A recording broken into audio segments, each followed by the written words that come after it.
안녕하세요. 5분 육아 팁 브레인테크 강사 이승훈입니다. 이번 강의는 언어지능의 우뇌형 아이들의 듣기지능에 대해서 설명을 해드리도록 하겠습니다. 보통 우뇌에서 많이 하는 것이 듣기 능력입니다. 그리고 좌뇌는 말하기, 쓰기, 읽기입니다. 그렇기 때문에 우뇌가 많이 발달할수록 상대방 얘기를 많이 듣고, 우뇌가 적게 발달할수록 상대방 얘기보다 본인의 생각을 많이 얘기하려 합니다. 그렇기 때문에 좌뇌형 스타일이 많이 큰 사람들은 남 얘기를 듣지 않고 본인 얘기만 많이 하려고 하는, 그래서 말싸움을 할 때도 상대방 얘기가 뭘 하던 상관없이 본인 얘기만 많이 하게 됩니다. 하지만 우뇌형 사람들은 상대방 얘기를 듣고 그거에 의해서 본인의 할 얘기를 꺼내게 됩니다. 이 듣기 능력은 어린 아이였을 때도 나타나게 되는데, 이 듣기 능력이 아이가 맨 처음에 말을 배울 때 이것도 듣기 능력이 많이 향상이 됐기 때문에 듣고 말하는 것이 되는 것입니다. 그리고 2세가 지난 이후 어린이집이든 집에서든 아이가 어떤 얘기들을 막 하는데 그것이 나쁜 것인지 좋은 것인지도 모르고 본인이 할 얘기를 합니다.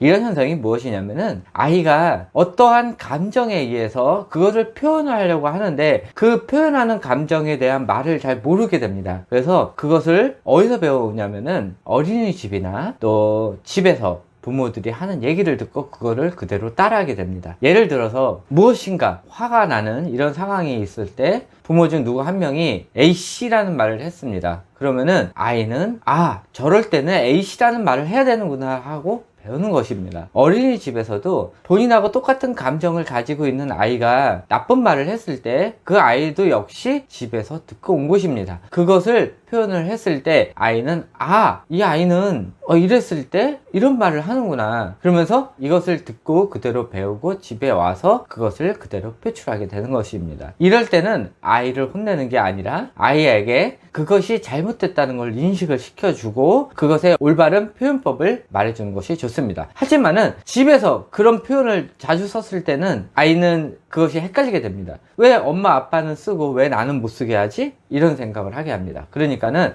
집에서도 아이 앞에서는 이런 안 좋은 표현의 말들을 안 쓰는 것이 좋고, 또 이런 표현이 어디 많이 나오냐면은 텔레비전, 예능 프로그램에서 많이 나오게 됩니다.